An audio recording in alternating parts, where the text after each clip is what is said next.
अस्सलामुअलैकुम फ्रेंड दोस्तों, आज हम आपको बताने जा रहे हैं दिलचस्प पहेलियाँ। तो अगर आपके पास भी कोई पहेलियाँ हैं तो हमारे कमेंट बॉक्स में जाकर लाजमी हमें बताएं, हम आपकी पहेलियों की भी वीडियो बनाएंगे और उनके जवाब देंगे। तो दोस्तों, अगर आपने हमारे चैनल को अभी तक सब्सक्राइब नहीं किया तो सब्सक्राइब करें और वीडियो शुरू करते हैं। दोस्तों, आधे सेब की शक्ल किस से मिलती है? आधे सेब की शक्ल जो है वो किस चीज़ से मिलती है? तो दोस्तों, ये आपने हमें बताना है। तो इसका जो सही जवाब है वो है आधा सेब। आधे सेब को अगर काटें तो उसकी जो शक्ल होगी वो किस से मिलेगी? आधे सेब से ही मिलेगी।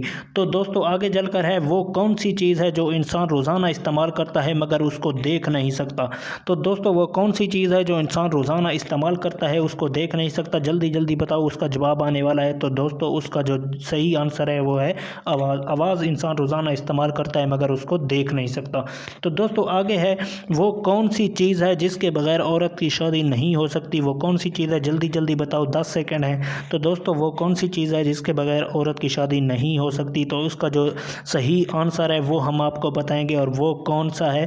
दूल्हा। तो दोस्तों, अगर आपके पास भी कोई ऐसी पहेलियां हैं तो हमें लाजमी बताएं, और अगर आपने हमारे चैनल को सब्सक्राइब नहीं किया तो सब्सक्राइब करें, और मज़ीद इंटरेस्टिंग वीडियो देखने के लिए हमारे चैनल को लाइक और सब्सक्राइब ज़रूर करें, और कमेंट बॉक्स में अगर कोई बात बताना चाहते हैं तो लाजमी बताएं।